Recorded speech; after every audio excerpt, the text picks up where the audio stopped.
Dale Jr. has confirmed that Daniel Suarez is a potential candidate for Junior Motorsports in 2026, and Carson Kvapil might have signed a development contract with Team Penske. What's going on, guys? It's Daniel, and welcome back to our video. We got some NASCAR and other motorsports stories discussed here today on the channel. Let's go ahead and just jump straight on those really quickly. We're going to start by talking about Rotorooer. As it was announced yesterday that Rotorooer has signed a multi-year contract extension with Junior Motorsports. They're going to be a sponsor annually for the next couple years for Junior Motorsports, and they're going to sponsor as an associate, and they'll sponsor Justin Allgaier for at least 7 races in the 2026 season. They also have a personal service deal with Dale Jr. as well. Rotorooer has been a sponsor this year. Of course, they were on the car when Zilch won the Xfinity Series race at Sonoma this weekend. It's really exciting to see that Rotorooer is stepping up to the plate, and it's great they've signed a multi-year extension with Junior Motorsports. They've got a really big group over there. It's really nice to see, and pretty great that Rotorooer will continue working with Junior Motorsports for the foreseeable future in 2026,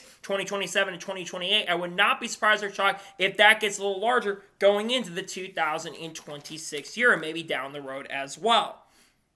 And now we're going to head on to the next story of today's episode as we're talking about Red Bull. With Shaman Gizburgen winning the NASCAR Cup Series race at Sonoma Raceway, he has picked up Red Bull's first win as a sponsor in quite some time. The last time Red Bull won as a sponsor in the NASCAR Cup Series was when Kasey Kahne drove the number 4 car for Red Bull Racing in the NASCAR Cup Series back in 2011 at Phoenix Raceway. This is a really big deal. Of course, Red Bull, known as one of the biggest energy drink companies out there, they of course have been sponsoring Shaman Gizburgen and Zilch throughout the 2025 season, and it's really good to see Red Bull back winning as a sponsor. It's a huge deal for Shaman Gizburgen. In fact, in all 4 Shaman Gizburgen's NASCAR Cup wins so far, they've all been with different sponsors. But pretty incredible to see Red Bull continue winning in the sport. They won a lot of races in Formula 1 over the years, and now they're winning races here in NASCAR. So congratulations, Red Bull, on winning a race as a sponsor. Pretty exciting and really great stuff in their first win in a very long time.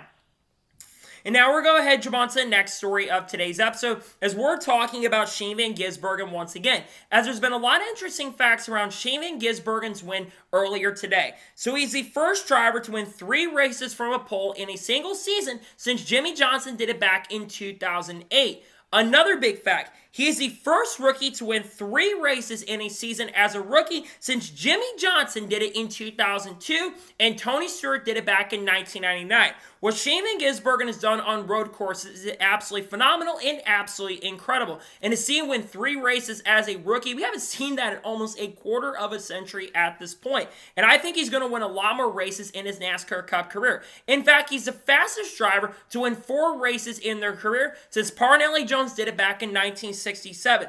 I would not be surprised or shocked if you see Shaman Gizburgen win a lot more races in his NASCAR Cup Series career. So I think Shaman Gizburgen is that good of a driver. It's impressive to see. It's phenomenal to see. Congratulations to him on winning another race and getting it done. I would not be surprised or shocked if he wins the NASCAR Cup Series race at Watkins Glen coming up here very, very soon.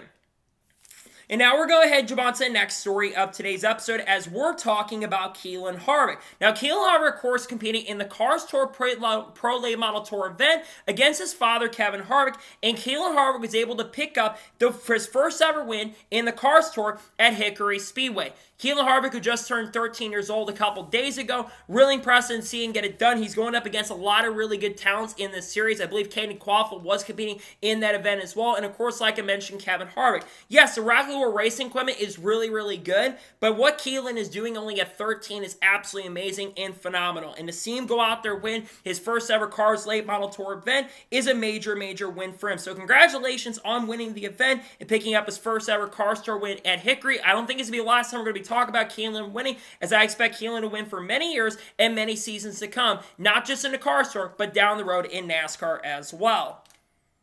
And now we're going to head on to the next story of today's episode as we're talking about Shaman Gizburgen. Now, we've got another Shaman Gizburgen fact for you, as I believe it's reported by the NASCAR.com account that Shaman Gizburgen is the fastest driver to reach 4 Cup poles in the NASCAR Cup Series since Denny Hamlin did it back in 2006 as a rookie. We have seen Shaman Gizburgen doing some phenomenal things in NASCAR Cup competition. And to join a list of people like Denny Hamlin, who is going to be a future first ballot NASCAR Hall of Famer, I think that's absolutely incredible. I think SVG has been so good so far this year. He's been extremely good when it comes to poles. His third pole of the season so far. I think there's a good chance he's going to win more poles, and as he gets better on ovals, I think things will get better. Wouldn't be surprised if he wins a pole on an oval in the future as things continue to improve, but impressive to see Shaman Gizburgen have 4 Cup poles in his NASCAR Cup Series career up to this point. Really impressive and really great to see.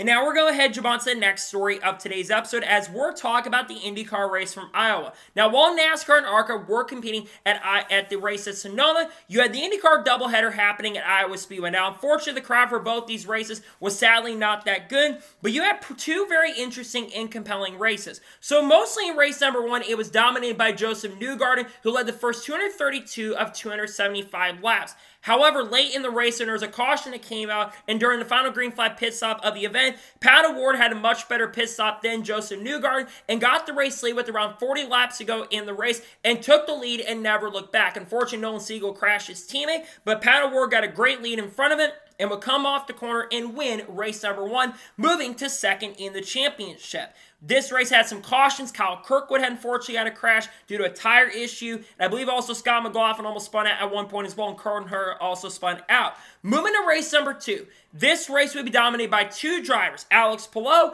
and Joseph Newgarden. Now, Joseph Newgarden got the lead from Alex Palou on lap number 67 of the event, but unfortunately for Joseph Newgarden, he got caught up by not 1, but 2 untimely cautions that happened in the event. There's caution that came out from Marcus Ericsson near the end of the race. There's also caution, I believe, for Colton Herta near the end of the race as well. And this would unfortunately put Joseph Newgarden a lap down, and he would have to take the waiver on. Alex Palou got the race lead. Palou was able to get a pretty big lead at the end, hold off a hard-charging Scott Dixon, and would come off the corner, pick up his 8th win in IndyCar this season, and his 2nd ever oval win in his IndyCar career, and his 18th career victory. Alex Palou now has over 129 to 130 point lead, and is very likely going to lock up the championship in the not-so-distant future. But I feel bad for Newgarden, because Newgarden had a really good chance to win this race. He could have won both races, and unfortunately, nothing to show for it after having a car absolutely capable of picking up the win in victory. But congratulations, Alex Palou. He did get a little lucky, if I'm going to be honest, but for him to win, pretty exceptional to see. Congratulations, both Pat O'Ward and Alex Palou on winning the races in IndyCar this weekend. Well-deserved wins for both of those guys.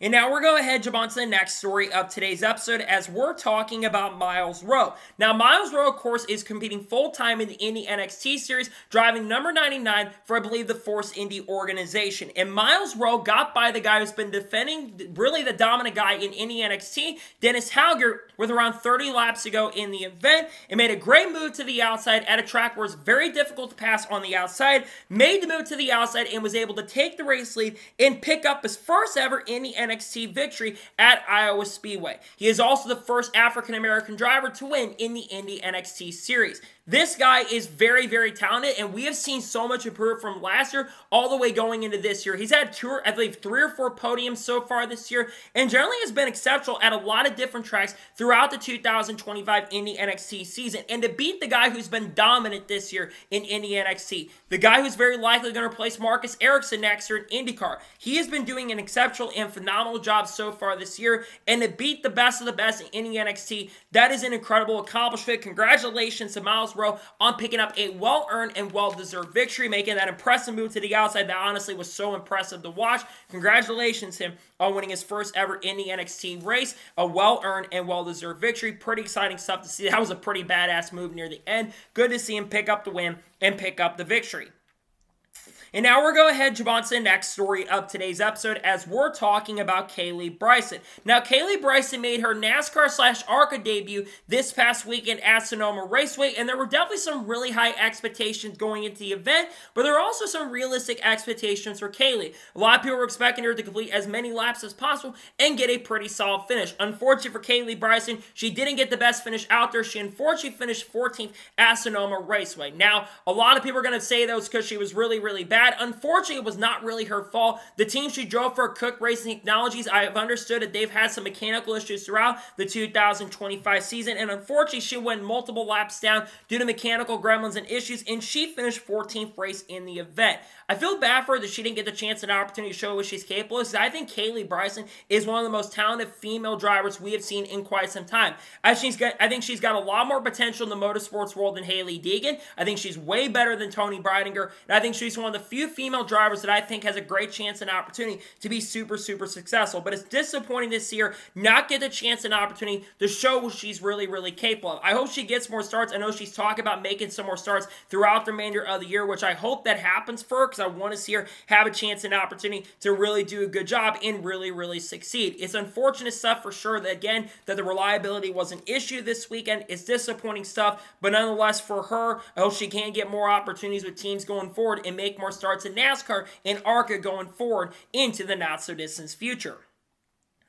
And now we're going to head jump on to the next story of today's episode as we're talking about Apple. As there was a report, I believe, by Adam Stern and a couple reporters the other day that Apple is expected to pick up the media rights for Formula One going into 2026. And they are expected to pay $150 million annually for the contract starting in 2026. Now, Apple, of course, has their streaming service of Apple TV that is definitely growing a little bit, but it's not growing to the level that I think a lot of people are expecting. ESPN unfortunately has pulled out of the rights. There was a lot of talk maybe ESPN was going to try to get back in some way, shape, or form and try to fight for the rights to get the rights. But basically what they were looking at was putting races on Disney Plus, if I'm not mistaken, which is something that I do not think Formula One wants to do at the moment. But this is going to hurt Formula One's growth definitely in the United States. In fact, I think it's actually going to kill the growth of Formula One in the United States if they do go to Apple TV. I get that they are chasing the money, and $150 to $200 million annually, they can definitely pay that money considering Apple was helping produce the Formula One movie. They helped in a really big way on that front.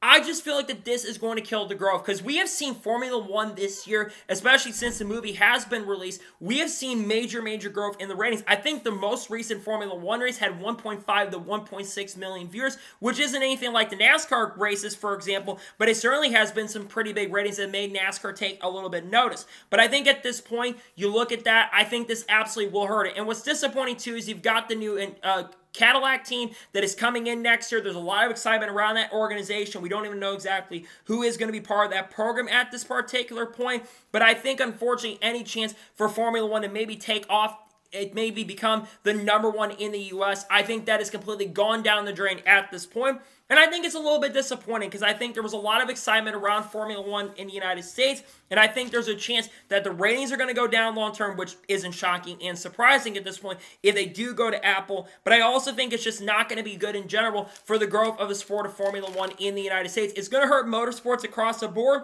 It's going to keep NASCAR as the number one in the United States. I don't think there's any questioning about that, but I think it basically will hurt any chance for Formula One to make that big push to become number one. I don't think it was ever going to be number one, but I think it could have had a chance to become relevant because a lot of younger fans are watching Formula One over NASCAR at this point.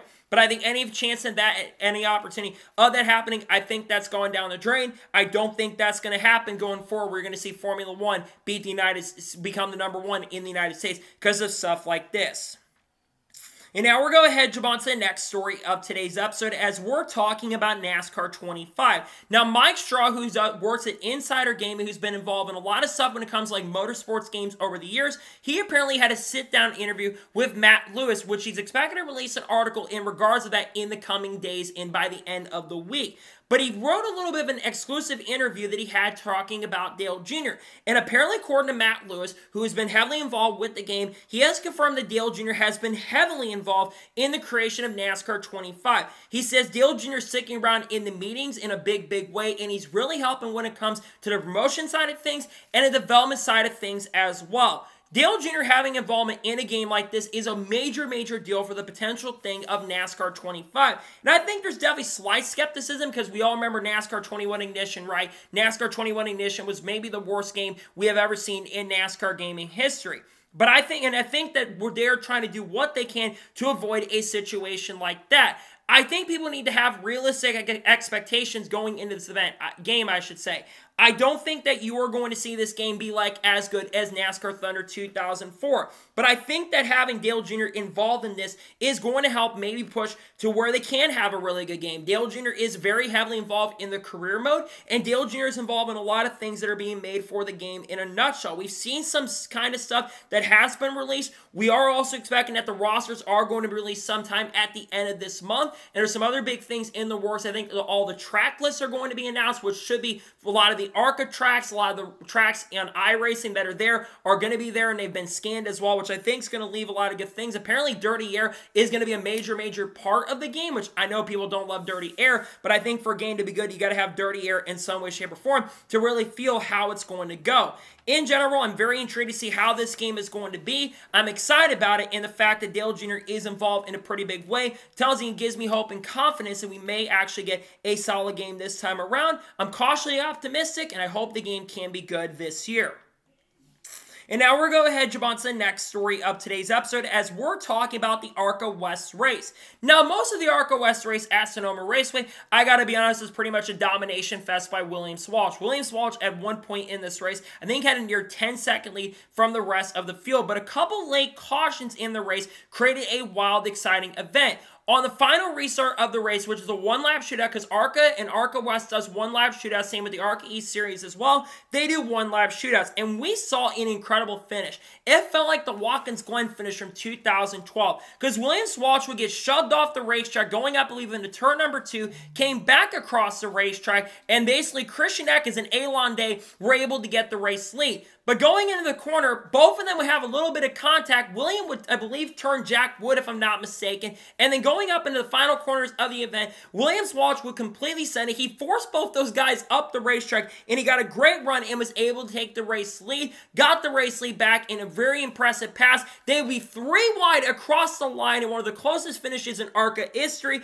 And coming off the corner in a 3 wide finish, William Swalsh is able to pick up the win. Say what you want to say about William Swalsh. He had a pretty big weekend. Of course, he finished third in the Xfinity Series race, the best of the rest of the field there, and picks up a pretty impressive Arca West win. Now, I know he had to move people to get up there and pick up the win, but I think this is a massive confidence booster for William. And to win in one of the most incredible finishes we've seen in Arca, you got to give it, that is pretty impressive. And at Sonoma, of all places, I don't think Sonoma is a fantastic track when it comes to the racing product. So to go up there and win the way he did, I got to give him credit where credit's due, because he did a phenomenal and really good job. And I got to say, it was pretty fun to see a race between these guys where they put on a really exciting and really good show at the end. Congratulations to him on picking up the win. Sure, he had to rough him up, but it's the last lap. You're going for the win. I don't think there's anything against someone trying to go out there and pick up the win and pick up the victory, especially when they're very aggressive. So congratulations to William Swalsh on picking up the win and getting it done and scoring a well-deserved and well-earned victory in the event and getting the win at Arca West. That's pretty exciting and incredible. Let's just hope going forward that William Swalsh can step it up to the plate and run a lot better in Xfinity going forward into the future. And now we're going to head on to the next story of today's episode as we're talking about Jesse Love. As was reported, I believe, by Speed Cafe over the course of the last couple days, that it looks like Jesse Love is currently in talks to race in Supercars at some point in 2025, going into 2026. According to the report, it will not be the top Repco Supercars series that guys like Kyle Larson and Kyle Busch were targeting at the end of last year and going into this year as well. It looks like it's going to be the secondary series, which of course is like the Xfinity series of the Supercar race. It'll be in the Super 2 series, and according to reports, it will be the team that Terry Wyhoon, who I believe is a business tycoon who owns a team in this series currently at the moment, he's expected to be the owner of that car. Apparently, Andrew Dickinson has a working relationship prior with Terry Wyhoon. I think Andrew Dickinson is from Australia, if I'm not mistaken, so I do think they've got a really good working connection over there. And with Andrew being very close now with the RCR program, with the partnership between Kaulig and RCR, this move makes a lot of sense. I think this kind of crossover is something that NASCAR and motorsports really needs. And especially with potentially down the road Jesse Love being a NASCAR Cup driver and could potentially be a Cup driver as early as next year, depending on what happens to the lawsuit with Legacy and Rick Ware Racing. I think getting experience in something like this is something that could be really fun to watch. I think Jesse is one of the best young talents out there. I don't think he's as good as guys like Corey Heim and Connor Zilch, for example, who we're going to be talking about here in just a short little bit. But I think that Jesse Love is someone who's in that next level, is someone who does have a lot of potential. And I think Jesse Love is someone who could potentially it be in the works of being a future superstar in the making and superstar in the sport. So getting a chance and opportunity to go out and expand your horizons. We've seen him run in the Mazda MX-5 Cup Series quite a bit, and that's really helped his road course numbers. I know his race at Sonoma did not go well, but I think he's a very talented race car driver who does have a lot of potential to be great in the sport, and I think going and expanding horizons is something these younger drivers really need to do because it can sharpen yourself. Getting more experience is something that you will end up getting better at, and I think for Jesse, this is going to be an amazing, great opportunity. I wish that deal for Larson hadn't fallen through, though, because I think Larson generally could have had a great chance and opportunity to go out there and win that race, or at least be very competitive, but Larson, of course, has been struggling a little bit, hasn't had the same pace and speed. I wish that Kyle Busch thing would have also happened, which I think RCR might be involved in this in some way, shape, or form. We'll have to wait and see. Nonetheless, though, pretty cool to see that Just Love is in talks and opportunity. Hope he can have a lot of success and show some really good pace and speed in the Super 2 event that is going to be taking place here very, very soon. Excited to see what he can do at the end of the year. And now we're going to head on to the next story of today's episode as we're talking about Sonoma. Now, we do have a couple Sonoma stories to talk about today on the channel. The first of all is around a little bit of something that kind of surfaced on social media and surfaced on Reddit as well. I cannot remember exactly the name of the user, and if you find the user, comment in my comments below. But a user who was at Sonoma Raceway today noticed a sign when they were doing some sort of meetup, I believe it was, or some sort of built thing, I'm pretty sure. And you can see in the background that it looks like the Truck Series may be returning to Sonoma Raceway in 2026. Now, the Craftsman Truck Series, unlike the Xfinity Series, does have quite a bit of experience racing there. I believe they raced there in the 1990s to the late 1990s. Borstead, I believe, picked up a win for them. I believe Dave Resendiz also picked up a win at Sonoma Raceway as well around that time. And then they returned, I believe, in 2021, in 2022. Kyle Busch got a win at the racetrack. I believe another driver picked up the win around that time as well. Kyle Busch got one of his final ever wins with Toyota before switching over to Chevrolet with Richard Childress Racing. And we've also, of course, been seeing the Truck Series expand their road course portfolio as they've had 3 road courses this year. Of course, they ran the first one at Lime Rock Park. They're going to run Watkins Glen in a couple weeks from now. And then, of course, they're going to be running at the Charlotte Roval near the end of the season. Now, I got to be real and honest. It's pretty cool that Sonoma might be having, for the first time ever, 3 series on the same weekend of the top 3 national series. However, I'm going to be real and honest. I don't think the Truck Series should have more than 1 road course on the schedule. I watched that race in Lime Rock, right? And that Lime Rock Truck Series race was absolutely really, really boring. It was one of the most boring road course races I think I've ever seen. Nothing really happened. No one made moves. I get there was a lot of chaos near the end of the event, and that could have been a Lime Rock issue more than anything else, where there weren't a ton of passing zones that were available. You do have more passing zones available, so I will give you that, which might make this race better than a Lime Rock race, for example. But I look at Watkins Glen. I think Watkins Glen for the Truck Series has always been really good there. I think that race is going to be really exciting to watch. But I just think that the Truck Series at Sonoma, especially with the track having hit or miss racing, I will say, though, the racing this weekend was generally really good. I don't think that the Truck Series is going to have the most fantastic run. I think the Truck Series is more fit for races at like short tracks, for example. I think that the Truck Series has the best short track racing currently at the moment, and I think it'd be much better to do short tracks at this point than doing a bunch of road courses. But if they want to do, like, let's say, maybe take one of the other road course races, maybe replace Sonoma with Lime Rock, I think that'd be interesting. Plus, you would be hitting a big market with the San Francisco market, which is in that California market, which does have a pretty big one at this moment. I think that is certainly something to take a look at for sure. Nonetheless, it looks like there might be a chance of this. It might be a little bit of a jump, but if they do return, it'll be the first time in 5 years they've raced, or 4 years at this point. We'll see if it happens, but the fact they're bringing this up, I think there's a great chance and a strong possibility that you are going to be seeing the Craftsman Truck Series make their first return to the track in quite some time. It's interesting, and it's something to definitely look at for sure, and we'll keep an update on this as time goes on and when this officially does get announced.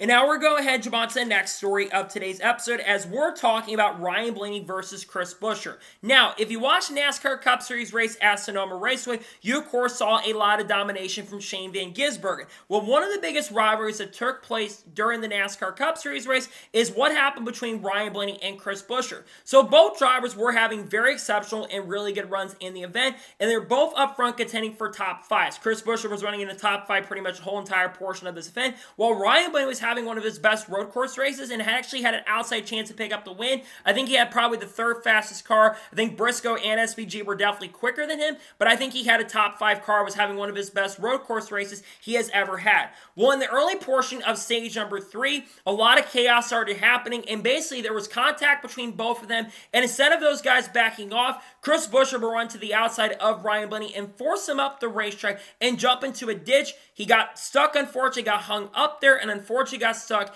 and unfortunately went a lap down. Now, unfortunately for Ryan Blaney, later in the race, he got taken out by Kyle Larson backing up. I don't know what Larson was doing there. He kind of struggled in the race, unfortunately. But Ryan Blaney basically got a ton of damage on the rear, and his day was over. And you could tell Ryan Blaney after the race was not very happy at guy Kyle Larson, but was also very pissed off at Chris Buescher for the incident. He basically said, we had a great day going until we got taken out by Chris Buescher.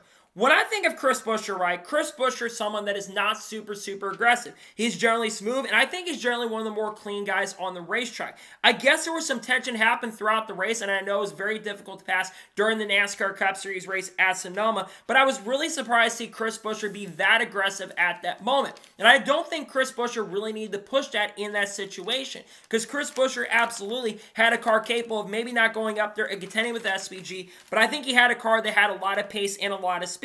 And again, I was very shocked and surprised to see him that aggressive and push Ryan Blaney off the racetrack. I'll be honest, I think that was totally uncalled for by Chris Buescher there. I think he just should have used his head a little bit more in that situation. And I feel for Ryan Blaney too, because Ryan Blaney this year has had a lot of really good pace and really strong speed. He has had a car that's been capable of winning a ton of races this year, but he's had 7 DNFs so far in 2025. This kind of feels similar to like when Rusty Wallace had like 11 or 12 DNFs in 1997. That's been almost 30 years till that point. But I feel for Blaney, because Blaney, that 12 team, has been a lot of times the fastest car, and were having one of their better road course races. So for Blaney to be upset, I completely get that and understand it. I think Buescher absolutely should apologize to him for that, because I think that was completely unnecessary and completely uncalled for. I don't understand what he was doing there. I think that was over-aggressive on Chris Buescher's part, and he absolutely should know better in that situation. Is he going to know better? To be honest, I really don't know at this point, but I think that was unnecessary. That was a little uncalled for, and something like that probably shouldn't have happened, considering both could have used their heads in that situation and could have thought bigger picture, but instead we had a situation where both guys were basically put in a bad position and probably didn't get to finish this, even though Chris Buescher did end up scoring a top 5 at the end of the event. And now we're going to head jump on to the next story of today's episode, as we're talking about Bubba Wallace and Alex Bowman. Now, if you watched the NASCAR Cup Series race last weekend at the Chicago Street Course, one of the biggest talking points coming out of the event was the feud between Bubba Wallace and Alex Bowman, or so-called feud in the event. So both had a lot of contact near the end of the race, of course. They were battling really hard because both, of course, were competing in the in-season tournament against each other. But both, of course, do have a little bit of history going back to last year at Chicago, when, of course, Alex Bowman turned Bubba Wallace, going, I believe, in turn number 3 or 4. And then Bubba came back and retaliated. I believe Bubba got like a $50,000 to $75,000 fine after the incident that happened on the racetrack. Now, after all this stuff happened, a lot of people were expecting, especially after all the contact and Bubba getting spun, many people thought that they were going to be mad at each other. Well, both had a really good conversation after that incident happened, and they both seemed to be okay, and it seemed like they were agreeing to disagree, or at least agreeing for the most part on that front. Now, Steven Taranto basically put out a really good photo on this, showing both basically talking to each other and smiling for the camera. And it seems like both are good after the incident. Look, Bubba Wallace, and I'm going to say this about Bubba real quick, I think Bubba Wallace has shown a ton of maturity over this year. I know there's been a lot of ups and downs, and I feel like this 23 team's had a lot of speed so far, but there definitely been a lot of up and downs with the number 23 team throughout the season. But Bubba Wallace, in my opinion, has showed a ton of maturity. I think he and his crew chief have been working very, very well together throughout this year. And yes, there's a lot of things they still need to work on. They probably shouldn't be competing for a bubble spot while their teammate is currently 4th in the points. Even though Bubba Wallace is still 13th in the regular season standings, he's just on the bubble because 3 guys below him have picked up wins: Shaman Gizburgen, Josh Berry, and I believe Austin Cindric, the 3 below, if I'm not mistaken.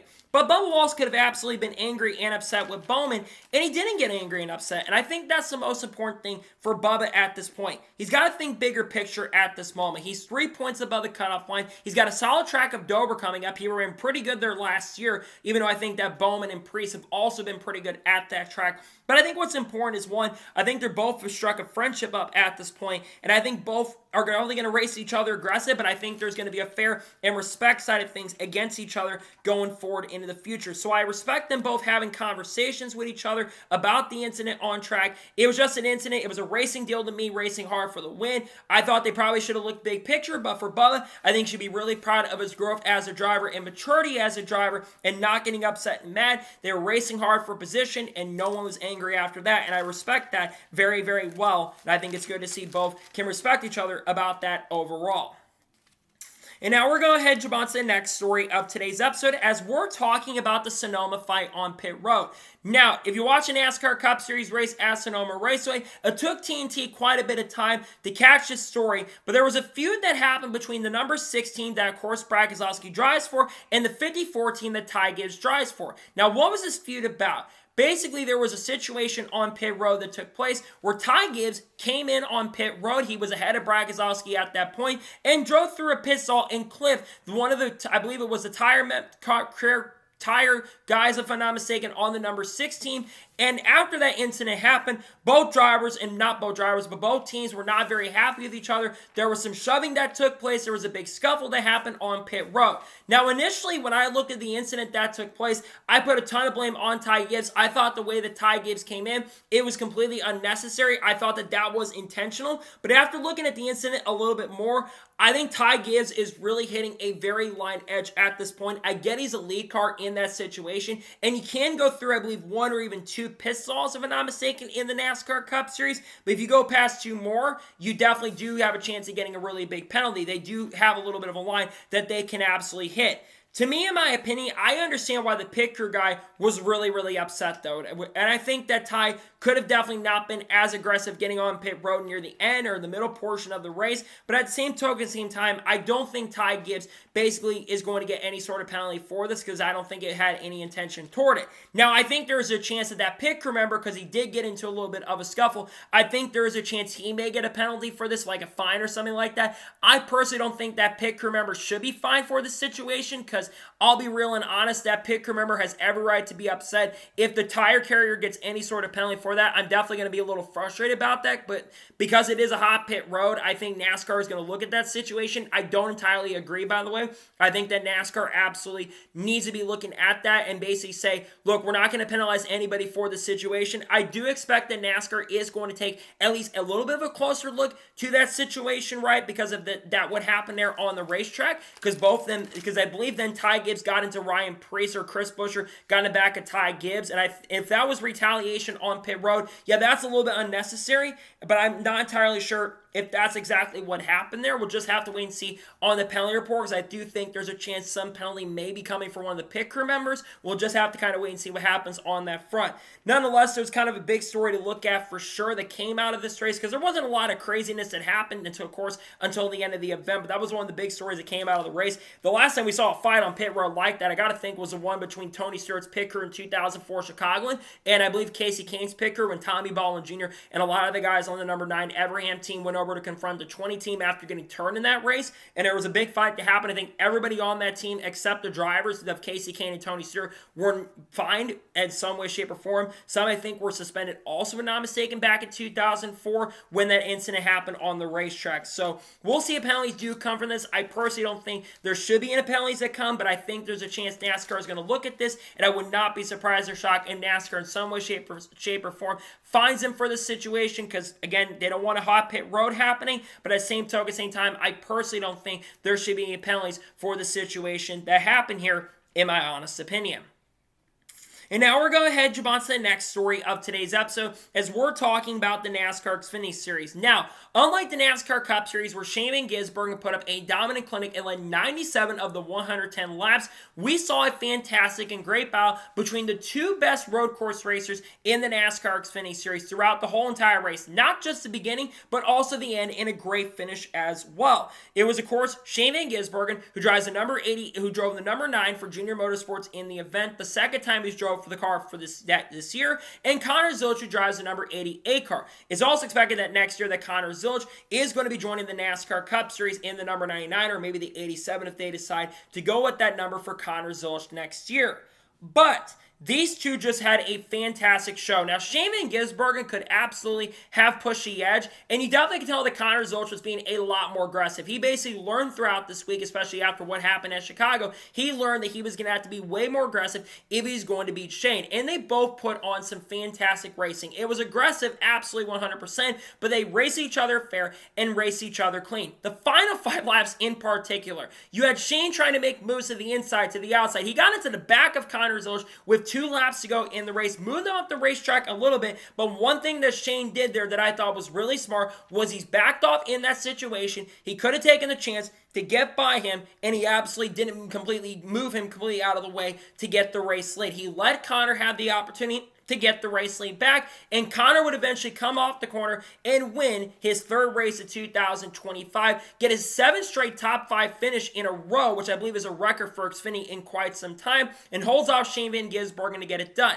The only guy, in my opinion, right now that can beat Shaman Gizburgen on road courses is a guy currently racing Xfinity Series, and that is Connor Zilch. These two are probably going to be the best road course racers in NASCAR history. Connor's going to win a lot of road course races in the NASCAR Cup Series by the time he gets up there. It won't surprise me or shock me if these two guys are battling for wins on Cup tracks. Remember, these two are going to be racing against each other coming up here very soon when we race at Watkins Glen in about 4 or 5 weeks from now. I think both are going to be very equal, and both are going to have a great chance. In fact, we get to see this again when we go to Watkins Glen, also in Xfinity, because remember, that SVG is going to be driving the number 9 Kubota machine against Connor, who will drive, of course, the number 88 car.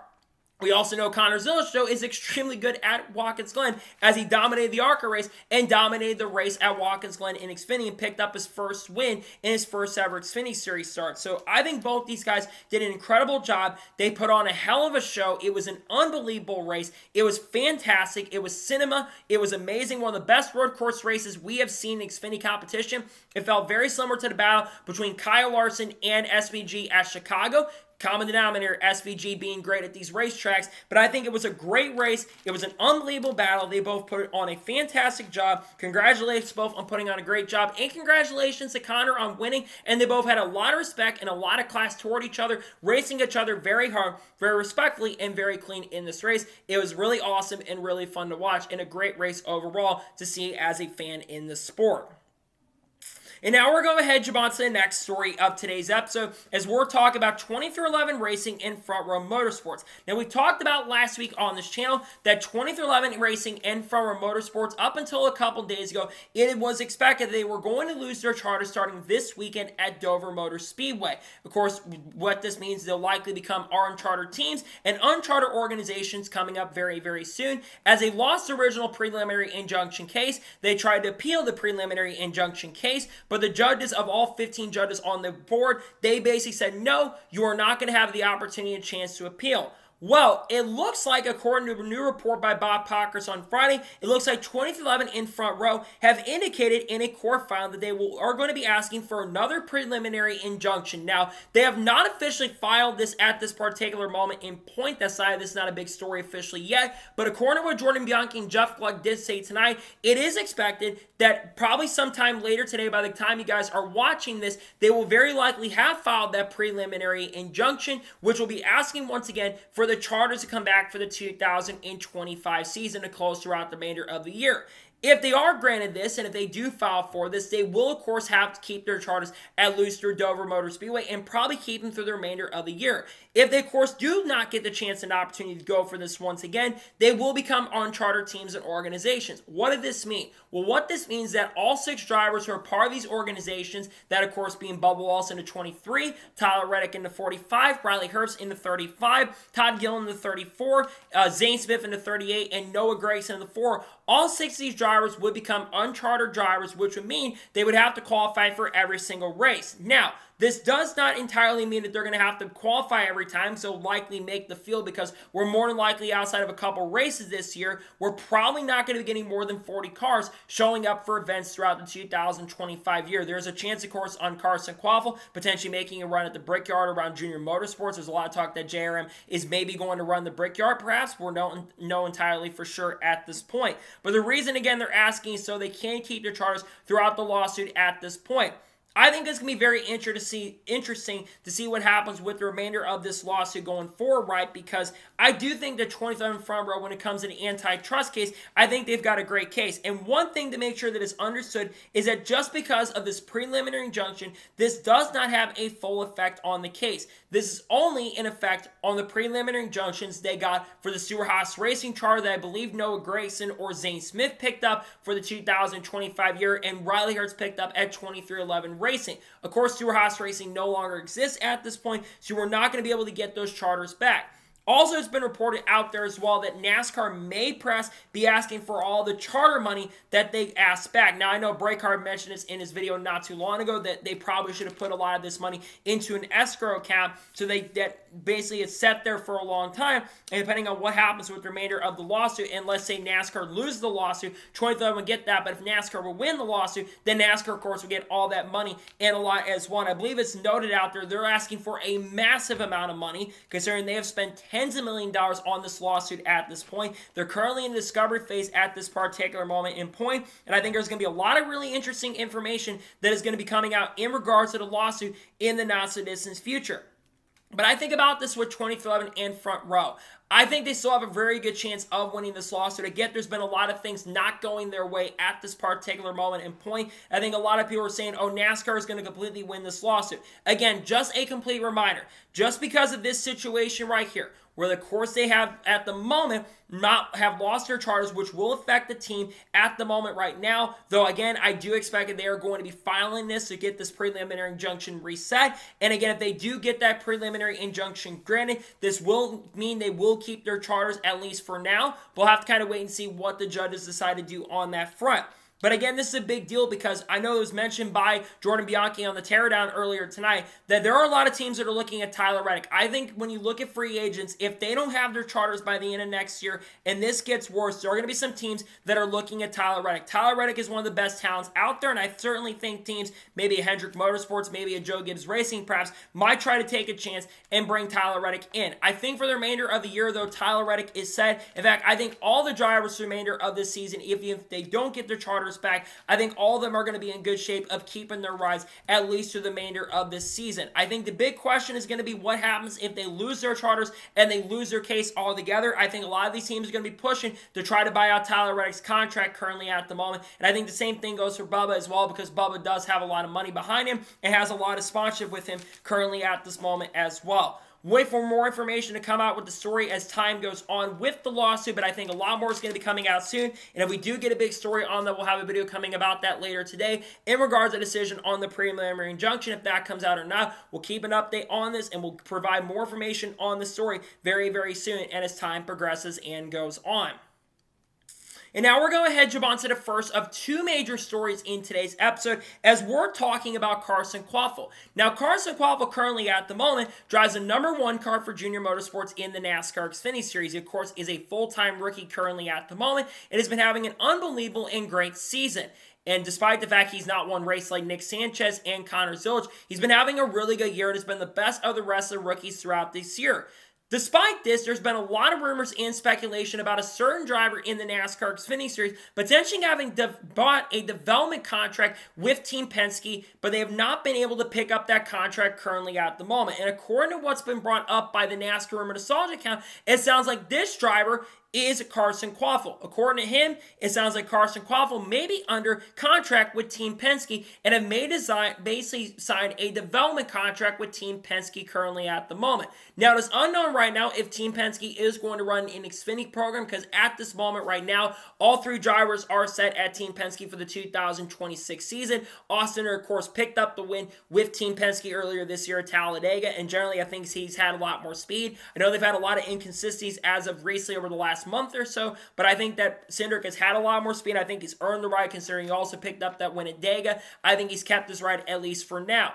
And, of course, Ryan Blaney and Joe Logano, they both have long-term contracts. I believe Ryan Blaney's contract may expire at the end of next year, but Blaney's going to get an extension going forward. And I also do believe that Logano has a contract through 2028 or 2029, so pretty much near the end of this decade, and Logano's probably going to sign another one here in the not-so-distant future, considering he is a three-time champion. He's not going to be going anywhere anytime soon. And Josh Berry is also expected to return to the Wood Brothers next year in 2026, though nothing's been officially finalized on that front, but I do expect that to be finalized here very, very soon. Carson Kvapil is certainly interesting.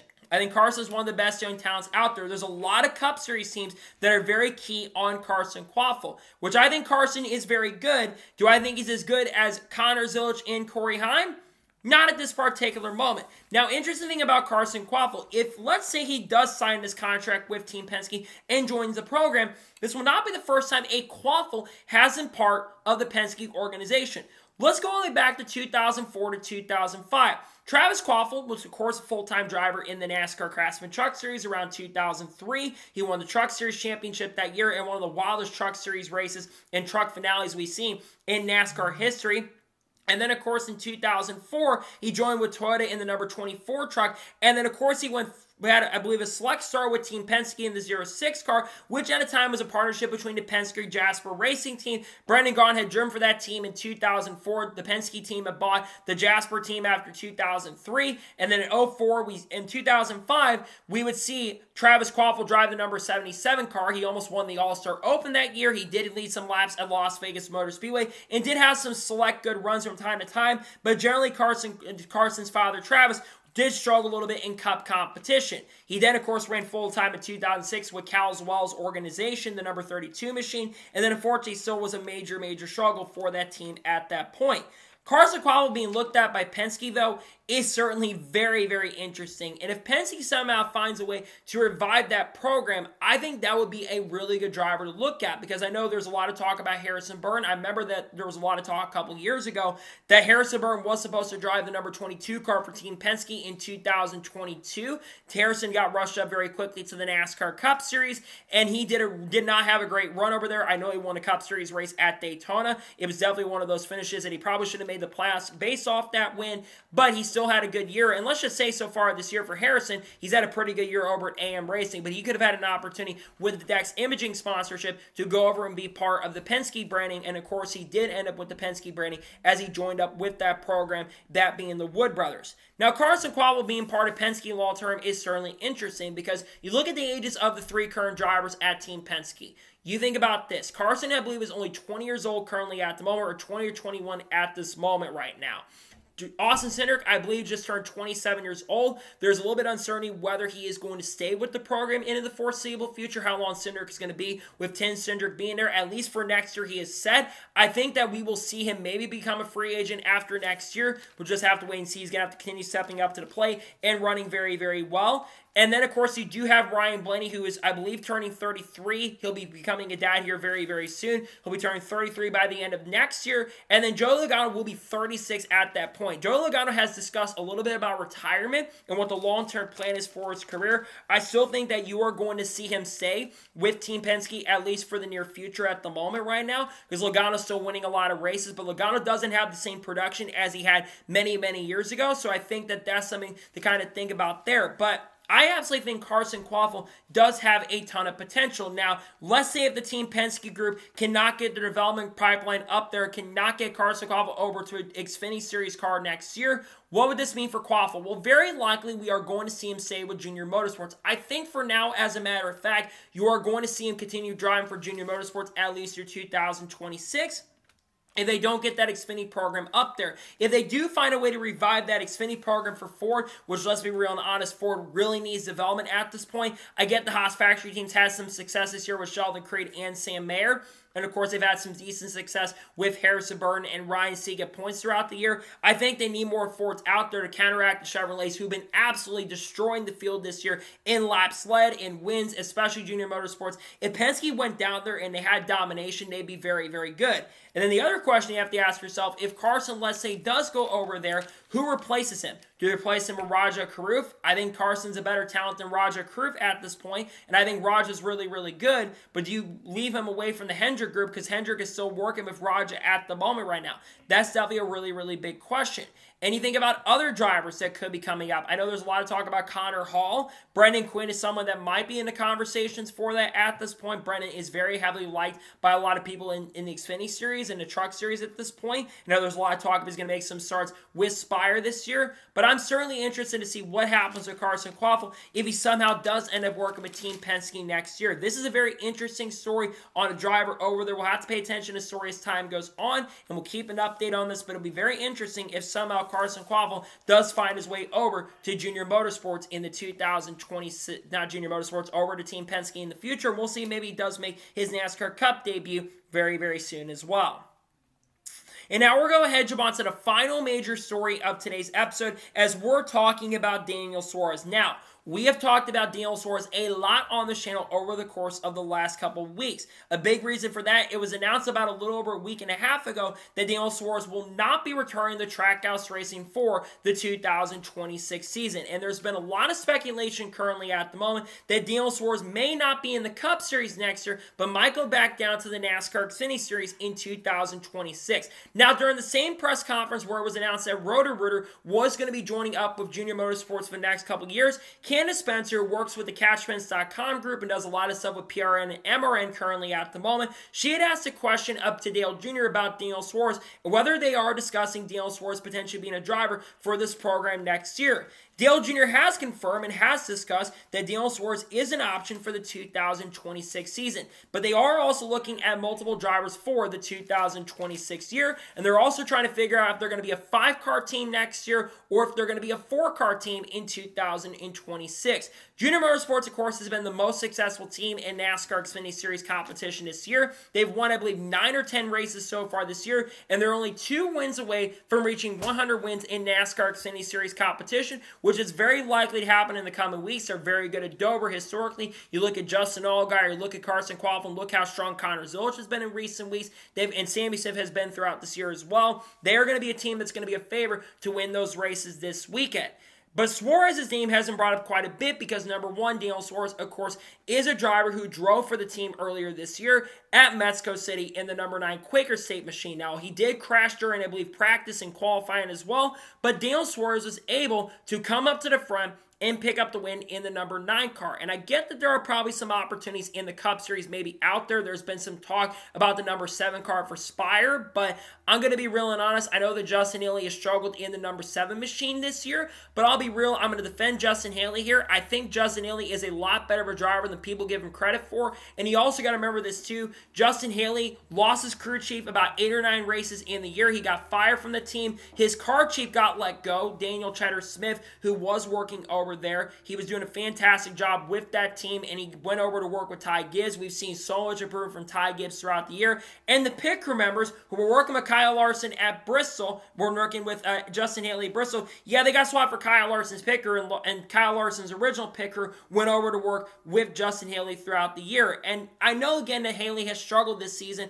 but I really don't know if Daniel Suarez can get into that in the 7 car and do a better job at this moment. So I don't think he is going to go to the 7. Some then, of course, are going to bring up the Colleague Racing team. The 10 car is expected to pick up Ty Dillon, considering he might win $1 million for them with the in-season challenge. I really don't see the Ty Dillon going anywhere. So you got to look at the Xfinity Series, and I think Junior Motorsports is the most likely option. Again, this is the best team in the Xfinity Series competition right now.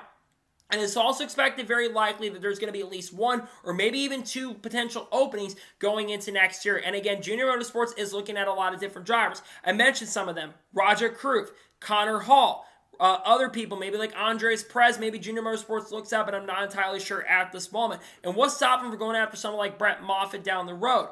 But I think if you look at all the drivers of the resumes, and if you're looking for someone to replace, my theory is that you're going to see a swap between Connor Zilch and Daniel Suarez going into next year. I think that Daniel Suarez takes over the 88 car more than likely next year. Some of Daniel Suarez's sponsors likely go down there with him, while you see Connor Zilch move up to the NASCAR Cup Series with Trackhouse Racing in the number 99, or of course in the number 87 machine. I think Suarez, I know that there's a lot of talk about him maybe want to stay in Cup, and he says he doesn't feel like he needs another year to learn Xfinity, and I get that from his understanding, right, because he's had a ton of success in Xfinity competition. He won a championship in 2016, so he really has nothing to prove, but there really isn't a great option out there. And you want to go to a team like Legacy, who may not even have a third car at this point, or Spire or Colleague, who's not a top-level team at the moment? Or do you want to take the chance and opportunity to go up there and compete for the overall win in junior motorsports equipment? The team has been the fastest so far this year in Xfinity competition. If I had the chance and opportunity to go and race for the best team in Xfinity competition, I'd absolutely would go do it and try to rebuild my career. Plus, you look at the free agent market, there's going to be a lot of rides that are potentially open going into 2027. Kyle Larson does not have a contract for next year. Alex Bowman is not signed past next year. I mentioned Ryan Blaney. I mentioned Bubba Wallace and Tyler Reddick potentially as well, depending on what happens with the lawsuit going into next year. I mentioned other drivers. I mentioned Justin Haley, Carson Osbar, Michael Medell. I think all those guys are going to be free agents. Ross Chastain, I believe, is going to be a free agent at the end of next year. Shaman Gizburgen only has a deal through next year, to my understanding, though I do expect that Shaman Gizburgen is going to get a multi-year contract extension at the rate he's winning races and already having 3 wins so far this year. I think he's going to win more races at this point. You're going to have other guys who are going to be free agents. Eric Jones is technically going to be a free agent. Again, I do expect most of the drivers I've mentioned here are going to sign contract extensions, though some of them might walk. You're going to have the 8 car potentially available. Kyle Busch, I think there's a good chance he won't return. Austin Dillon may retire at the end of next year. Brad Keselowski, depending on what happens with the situation with Legacy and Rick Ware, or the new team that Rick Ware is going to be called next year. That might be right. That might be available for Daniel Suarez. But if you're wanting to get the opportunity and wait for next year, I would go back down and wait 1 more year, or he could carve out a career in Xfinity competition. Look at Justin Allgaier. Justin Allgaier was not amazing in Cup, but he's come to Xfinity and is a future Hall of Famer in my opinion. He's an Xfinity champion, won nearly 30 races in his career, and is having an amazing season so far. I think if he goes full-time in Xfinity, he is going to have the best chance and opportunity he's ever had to go out there and win another championship, because he wasn't even the best guy that year in Xfinity in 2016. Eric Jones and Justin Allgaier and Elliott Sadler, I argue, were all better that season than Daniel Suarez in the 2016 season. But I think for Suarez, you got to look at this. You got to look at what are the best options out there for you.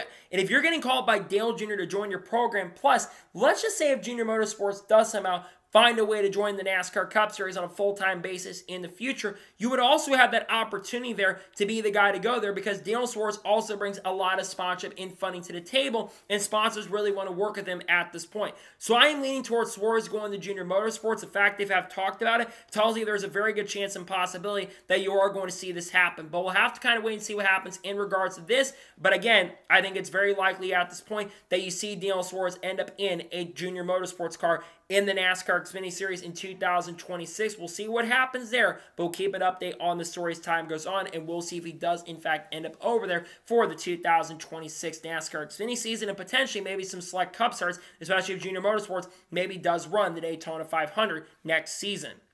So, that is good for today's long NASCAR news and motorsports news episode. I want to thank you guys for watching. Please subscribe to the channel, notifications on, so if I win a video, it does go live on my channel. Follow me on Twitter, Facebook, and Instagram, and support me on Patreon as well. Let's go below that and comment your thoughts below on today's episode. You think Daniel Suarez joins Junior Motorsports next year? Let me know your thoughts in the comments below. And more thoughts about the wild rumors around Carson Kvapil potentially going to Penske down the road. Let me know your thoughts in the comments below.